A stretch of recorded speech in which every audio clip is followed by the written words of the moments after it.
When I was a kid, I used to think the world was split cleanly between fair and unfair. That if you worked hard, you earned your place. That if you were kind, it came back around. But nothing, and I mean nothing, prepared me for how wrong I was, until the night my daughter got shoved to the side of a stage by her own aunt. My name's Nate. I'm 39. Single dad, engineer by trade, full-time coffee addict, and, more recently, unofficial event planner for a growing orchestra that my daughter plays violin in. Her name's Lila. She's 15, and I know every parent thinks their kid is special, but Lila, she's the kind of kid who shows up early to help clean up after school events no one else volunteers for. The kind who doesn't talk much in big groups, but makes the shy kid feel like they belong. She's smart, but not obsessed with grades. Kind, but not soft. Quiet, but not weak. I don't say this lightly. Lila's my hero, especially after this past year. My mom, Lila's grandma, had major spinal surgery last fall. It wrecked her mobility. She couldn't walk, cook, bathe herself. Insurance covered some help, but not enough. And I was working overtime at the time to cover rising mortgage payments and hospital bills. That's when Lila stepped up in a way number 15-year-old should have to. She gave up violin club. She gave up her part-time job at the cafe. She'd come straight home after school, make soup, help grandma to the bathroom, take calls from the visiting nurse when I was stuck at work. Never once complained. Never once asked for a reward. Meanwhile, my sister Heather, older than me by 4 years and exactly 4 times louder, was busy bragging about her kids' GPA scores on every social media app she could log into. Don't get me wrong, her twins, Emily and Kate, are smart girls. Always top of their class, captain of every club, teacher's favorites. And Heather's made sure the world knows it. She's the kind of mom who prints out the honor roll to frame it above the fireplace. She's also the kind who believes academic achievement trumps everything, including character. If you're not getting straight A's, in her eyes, you're wasting your time. We've always had tension between us, even growing up. I was the quiet one, the one who liked to build things in the garage and hated the spotlight. Heather was the performer, the praise-hungry golden child who thrived on applause. And now that we're adults, nothing's really changed, except now she uses her kids to chase the spotlight instead of hogging it herself. Still, I tried to keep the peace for the sake of our mom, for the sake of the family. But there's only so many subtle digs you can take before something breaks. It started with something small. It always does. There was a music showcase being planned at the community theater downtown. It's a big deal. One of those local events where all the school orchestras come together for one night. Lila had been practicing for weeks. She even wrote a piece for the strings ensemble. It wasn't some showboaty solo. It was meant to highlight the full section, including kids who didn't usually get much attention. Classic Lila. The program even listed her as a student composer. I could tell how much it meant to her. Not because she said anything, but because she was humming her part under her breath during dinner, and she triple-checked the date on our shared Google Calendar. That's how I knew. The day tickets went live, I logged in the minute they dropped and snagged front row seats. 4 of them. 1 for me, 1 for my mom, who was finally able to sit upright for longer than 30 minutes, and 2 more, just in case. I didn't even know who I'd invite. Maybe one of Lila's friends. Maybe her music teacher. Honestly, I just wanted her to have someone cheering loud in the front row. She deserved that. I didn't tell anyone in the family about the tickets. I didn't think I had to. But then, 2 days before the show, I got a call from Heather. Not a hi, how are you kind of call. A straight to the point, no pleasantries, I'm already irritated kind of call. Hey Nate, I'm just making sure you got tickets for mom. I did, I said, stirring soup on the stove. Front row. There was a pause. Oh, you got front row? Yeah, I said slowly. Figured mom would appreciate being close, since her eyesight's not great these days. Another pause. I could practically hear her calculating something. And, did you get any for the rest of the family? I hesitated. Just 4 total. Me, mom, and 2 extras. What? Well, she said, her voice sharpening. You do realize Emily and Kate are performing too, right? They made principal violin and cello. Front row would mean a lot to them. I blinked. I didn't know that, but congrats to them. That's great.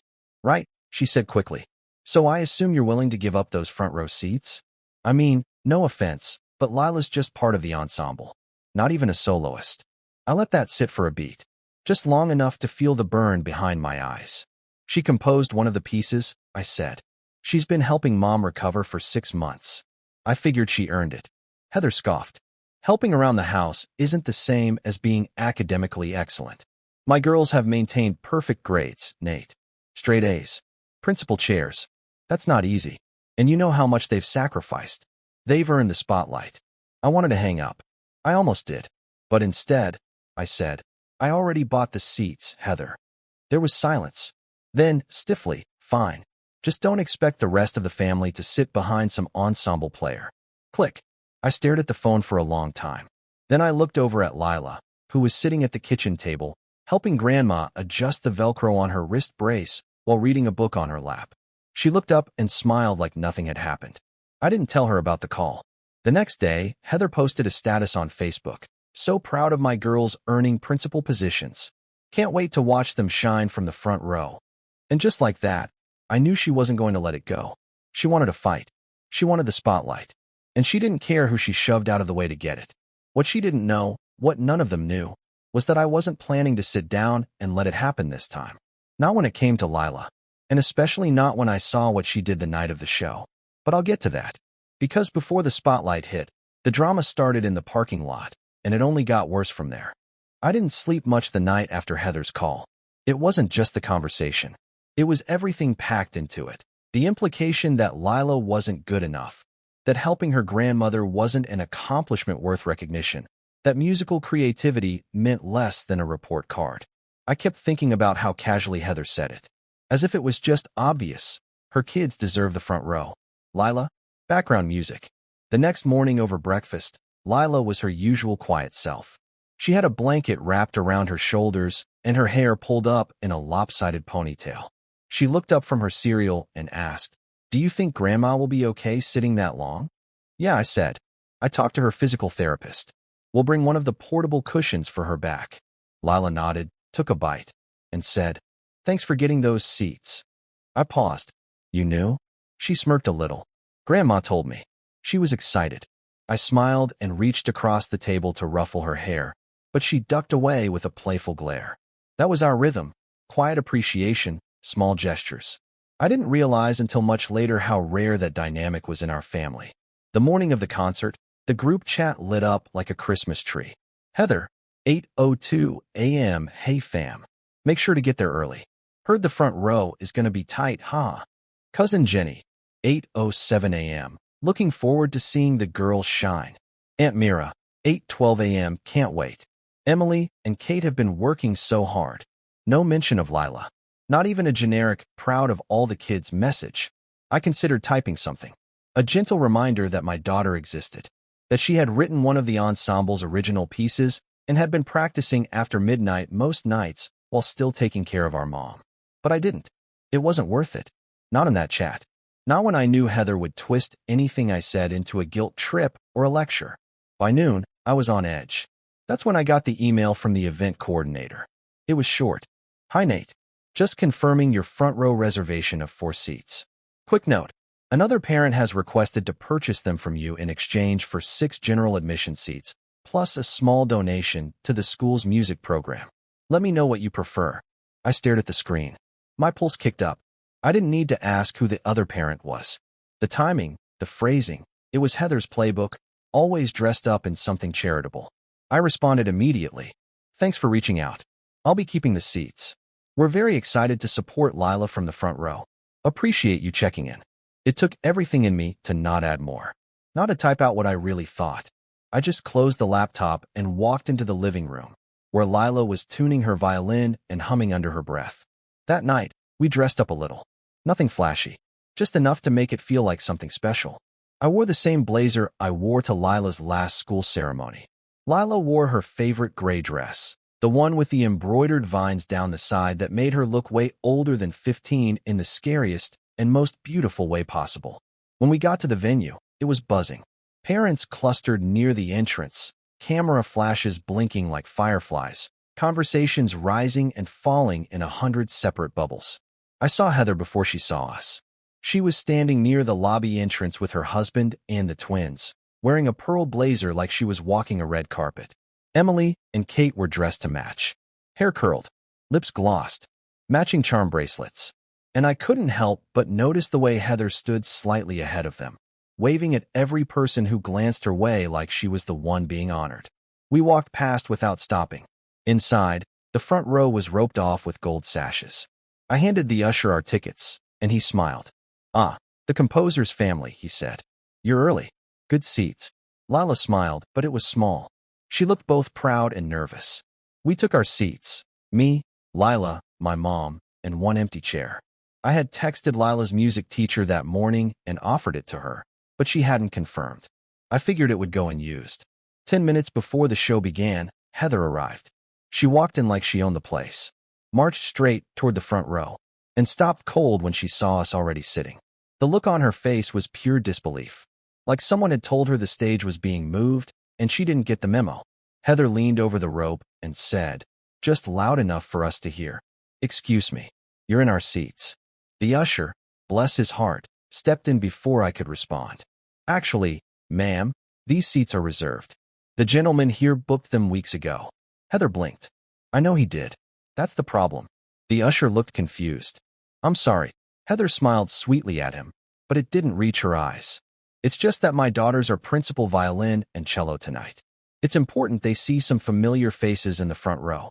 You understand, right?" I stood up. "Back off, Heather," I said quietly. She turned to me, her smile dropping. "Nate, don't be petty. You've made your point. But it's not about you. It's about what's fair. Emily and Kate are very talented." I cut in. "But so is Lila. And she's sitting right here. Maybe instead of trying to shove her out of the spotlight, you could try supporting her." Heather's face hardened. "You've always been jealous of my girls. Admit it." I stared at her. "No. I've just always been tired of pretending that you're not exhausting." That earned a small snort from my mom beside me. Heather turned beet red. Before she could say anything else, the lights dimmed and the MC took the stage. The music began. Lila's ensemble was third on the program. As they walked out, she looked small on stage, but I knew better. I knew how many hours she'd put into this.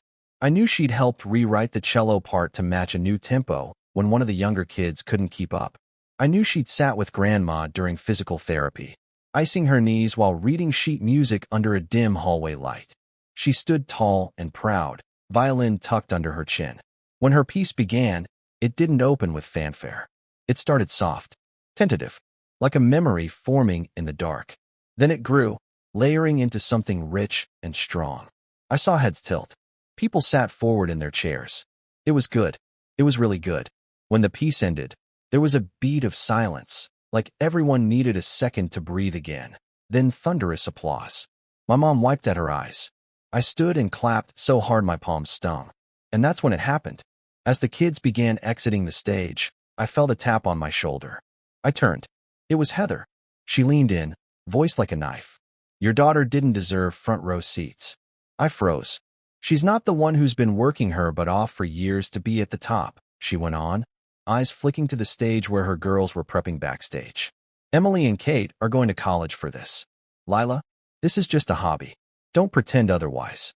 I stared at her. My ears were ringing. I couldn't believe she had the gall to say that now, after what we'd just witnessed. But I didn't yell. I didn't argue. I just smiled. "You're right," I said softly. Heather blinked. Then I walked out into the lobby and made a phone call. Because I hadn't told her the full story.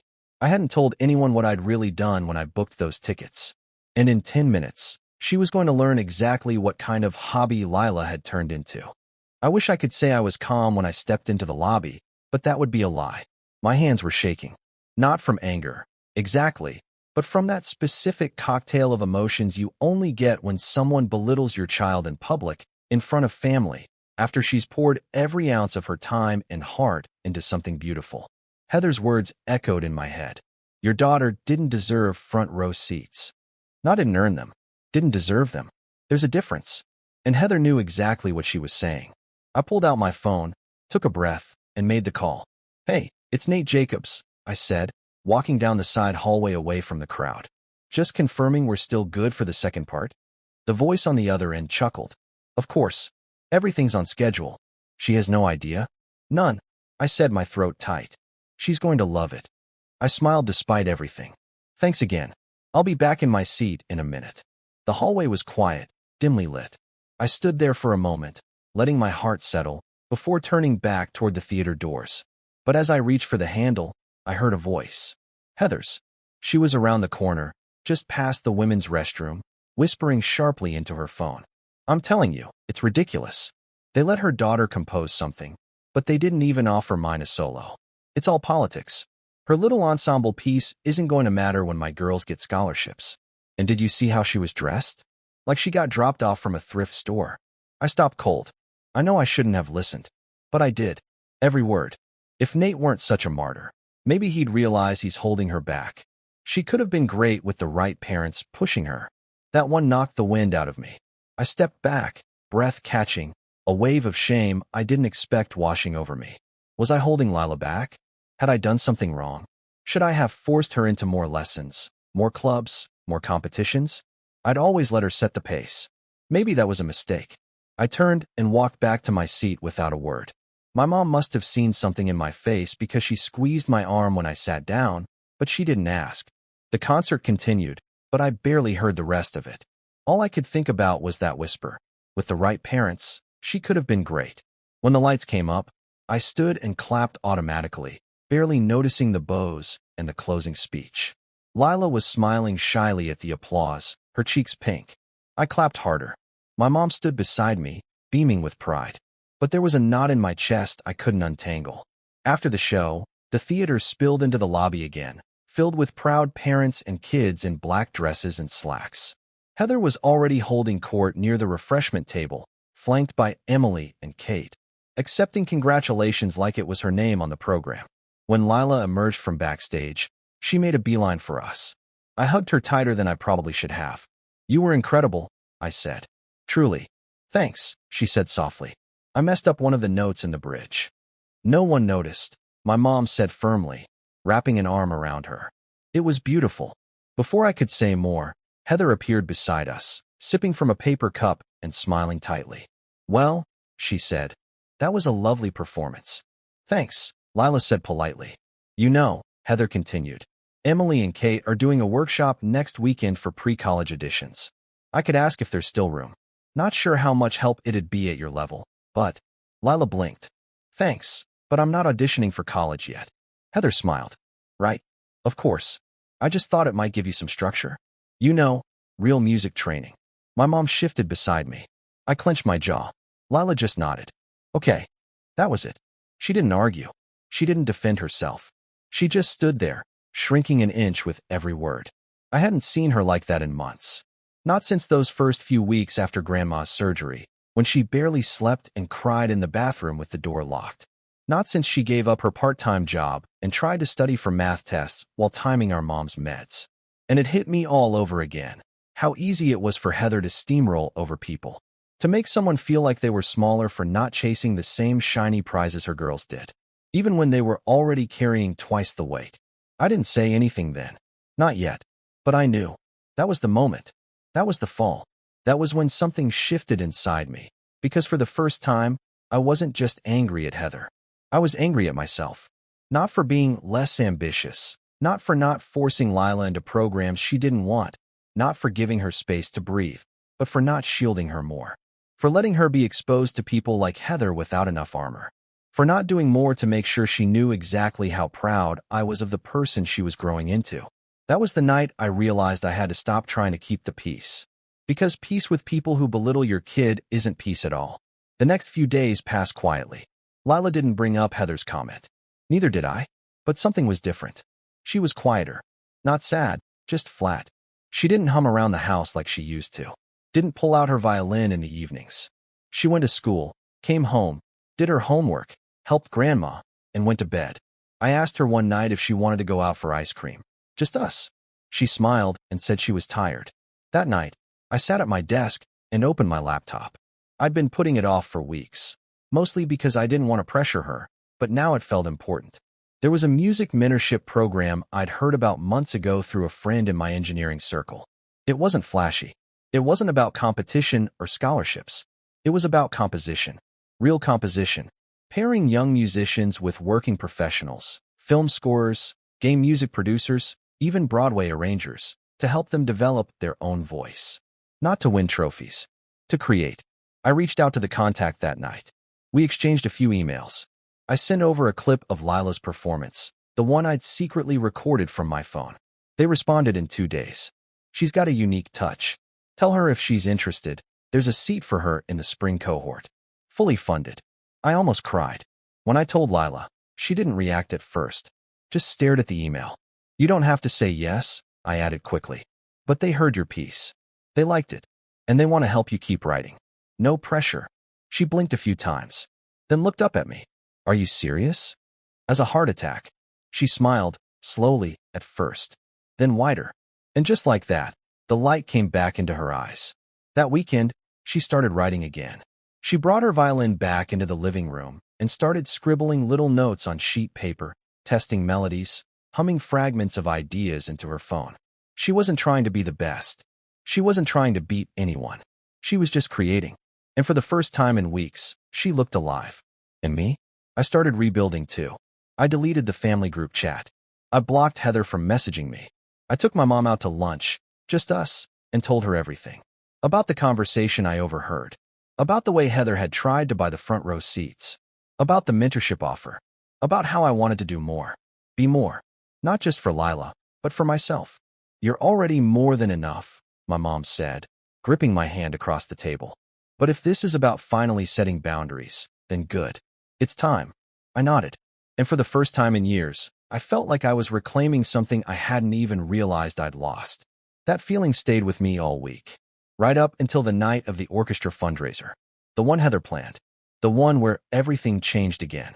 Because I showed up with Lila, quiet, smiling, composed, and Heather had no idea what was coming. It's funny how you can spend years tolerating someone, dodging their insults, letting things slide, biting your tongue for the sake of peace. And then, in one moment, all of that patience calcifies into something sharper, something colder, something that doesn't care about peace anymore. For me, that moment had already passed. By the time the orchestra fundraiser rolled around, I was no longer interested in just defending Lila. I wanted to make a point, not by yelling, not by throwing punches, but by building something so undeniable, so public, that even Heather couldn't pretend it didn't exist. And the best part? I didn't have to lie, exaggerate, or manipulate a single thing. All I had to do was shine a light on what had already been there the whole time. Lila's kindness, her effort, her quiet brilliance. I just needed the right stage. And wouldn't you know it, Heather handed me one. She was the lead organizer of the spring fundraiser for the district orchestra program. It was a black tie event at the country club where she and her husband held their annual holiday party. Tickets were $150 a head, with proceeds going toward new instruments, sheet music, and travel costs for out-of-state competitions. Every family was expected to contribute, either by buying a table, donating auction items, or helping coordinate the event. Heather, of course, took the reins like she was running a Senate campaign. She created a color-coded spreadsheet with donation goals and assignments. She delegated auction item outreach to less busy parents. She even assigned roles to the students, most of whom had no idea they were about to be paraded around like decorative centerpieces. Lila, naturally, was put in charge of coat check. When she told me, I laughed. Not at her, but at the predictability of it all. She said I'd be best suited for something low pressure. Lila said with a shrug. Did she? I said. Lila nodded, then went back to her sandwich. But I wasn't laughing later that night when Heather called me out of the blue. Hi, Nate, she said, syrupy sweet. Quick favor to ask. What's up? We had a cancellation for one of the donor performances. Just a 5-minute spotlight. Would you be able to convince Lila to play something? Nothing flashy, just background music. You know, while people arrive. I paused. You want her to perform, but also work coat check. Heather laughed lightly. Well, she can play for 10 minutes, then head to her station. We're on a tight schedule. I could hear the strain in her voice. She didn't want to ask. She didn't even like asking. But someone must have dropped out and left her in a bind. And the fact that she turned to Lila, of all people, must have stung. I smiled. Sure, we'll be there.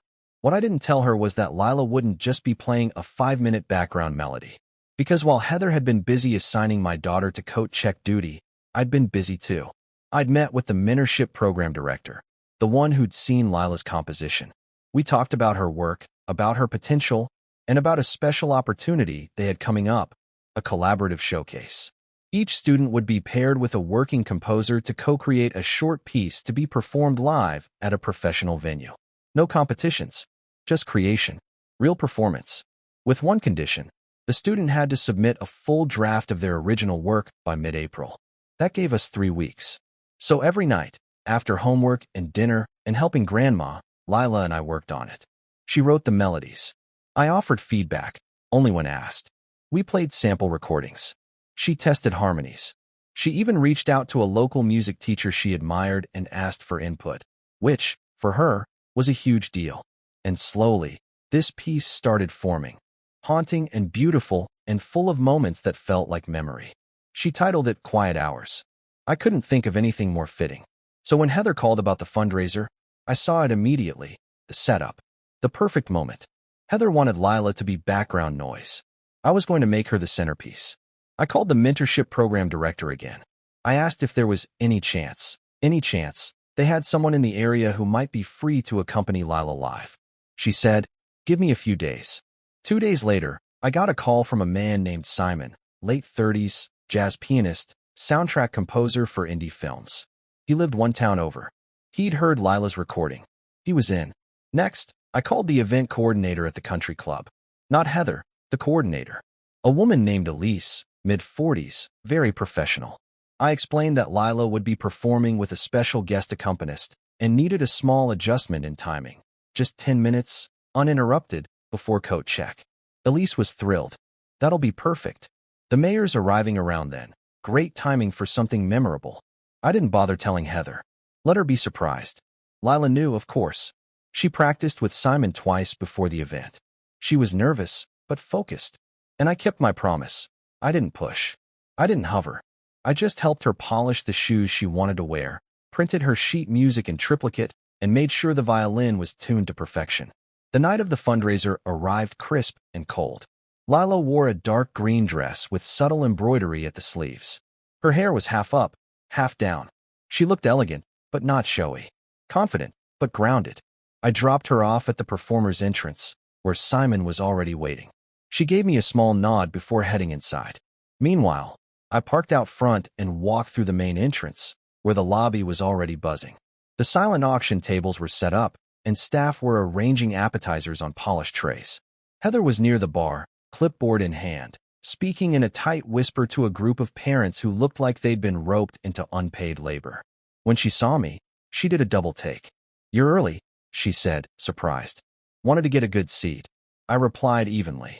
She looked confused for a second, then brushed it off. "Well, there's a little change in the program. Lila will play a short welcome piece in about 10 minutes. Just something light before she heads to coat check." I nodded. "Should be great." Heather raised an eyebrow at my calm. She didn't ask more. She was too busy running the room.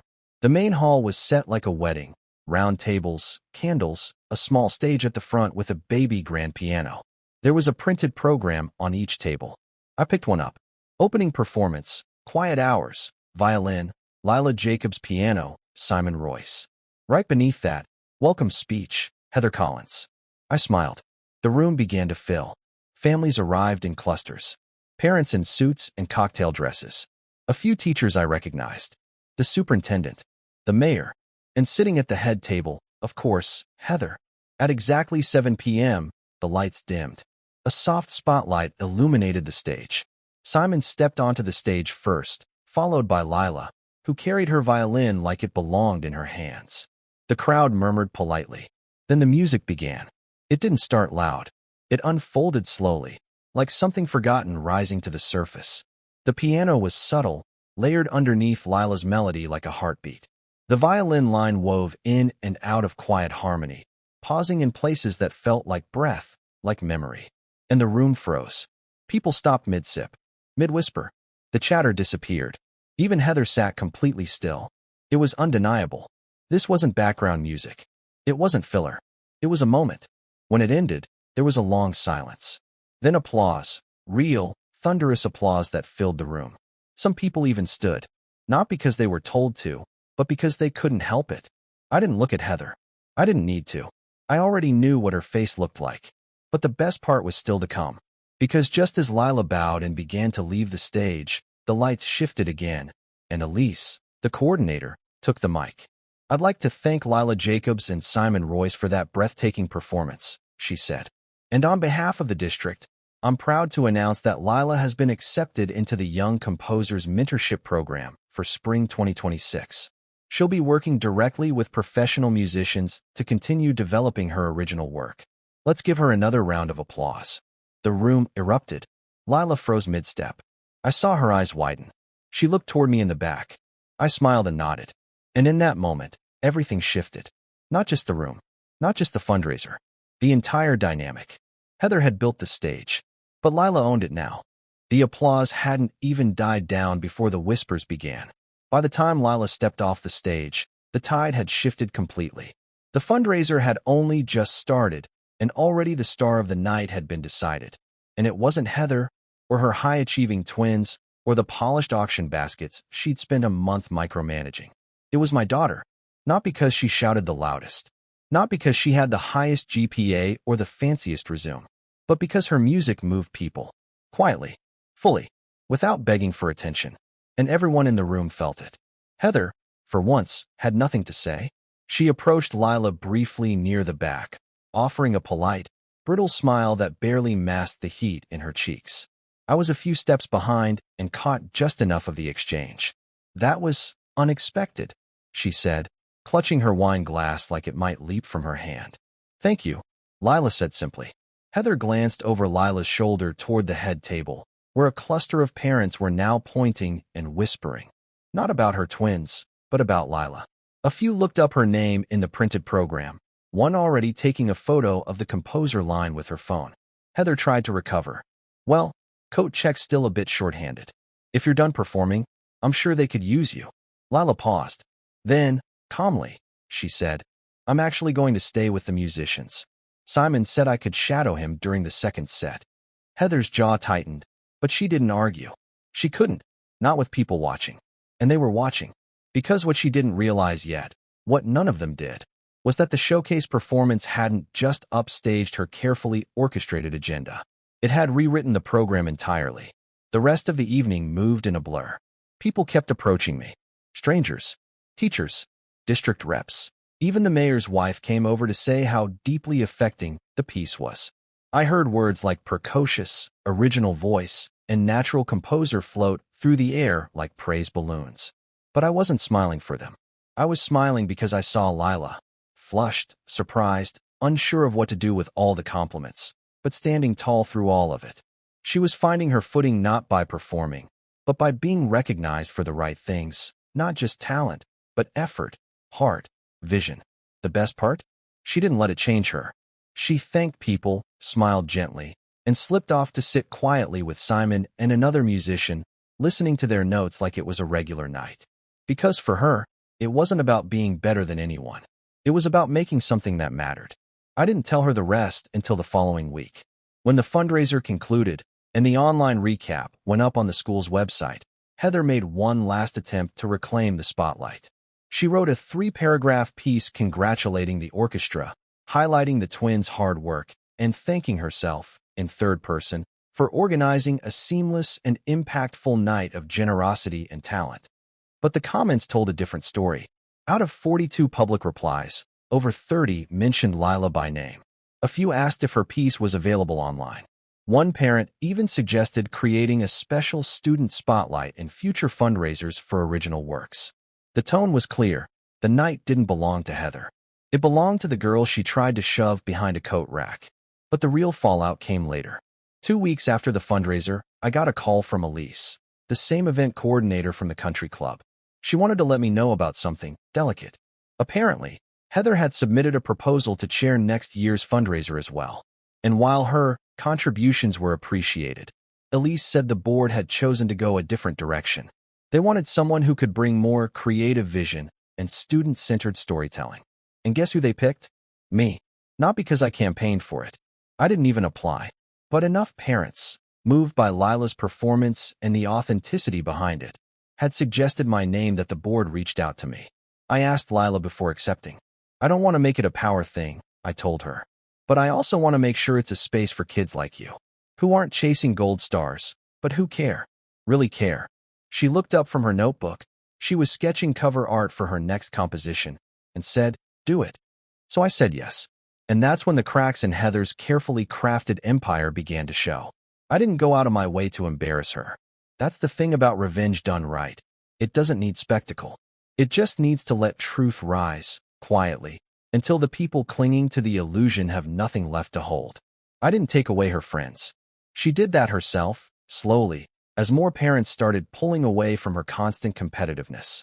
When she tried to start a group chat for next year's fundraiser, only 2 people joined, and one of them muted the conversation immediately.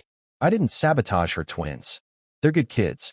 A little absorbed, maybe, but not cruel like their mom. They kept their heads down. And when the mentorship program director announced the upcoming open call for next year's applicants, guess who asked me? Me. If I'd review their portfolios before submission. "Emily," she said, "you're the only one who seems to actually care about the music more than the score sheets." I told her I'd be honored. Heather, of course, wasn't thrilled. But by then, she'd lost her grip on the narrative. Because the truth was out. And not just about Lila. About all of it. About how Heather ran things for attention. How she played the long game of social dominance, dressed up as community service. How she couldn't stand it when someone else earned praise without asking for it. And perhaps most damning of all, people noticed how unshaken Lila was by the noise. How she didn't chase praise. How she just did the work. How she let her music speak without apology. The contrast was too sharp to ignore. Months passed. Lila's mentorship program began in earnest. She traveled every other weekend to work with a composer who specialized in scoring documentaries. She started keeping a journal, not about feelings, but about sounds. She wrote things like, "The way rain hits concrete equals cello," and "Grandma's cane equals sharp staccato footnote." I framed one of her early drafts. It hangs in my home office now, next to a quiet little plaque from the fundraiser board thanking me for creating space for quiet brilliance. As for Heather, well, we don't talk much anymore. It's not dramatic. There was no screaming match, no blowout, just silence. A silence she created when she realized she couldn't control the room anymore. She still sends the occasional mass text around holidays. I respond when I have to. Polite, distant. And she stopped bringing up the front row. Stopped bringing up earning things. Stopped pretending that power comes from pushing others down. Because somewhere deep down, she knows what everyone else saw that night. You can't bury light forever. Especially not the kind that doesn't beg to be seen. The kind that simply shines. And for the first time in years, I'm no longer standing behind anyone. I'm standing next to someone. My daughter. My hero. Final line. She didn't just earn the spotlight. She rewrote the stage.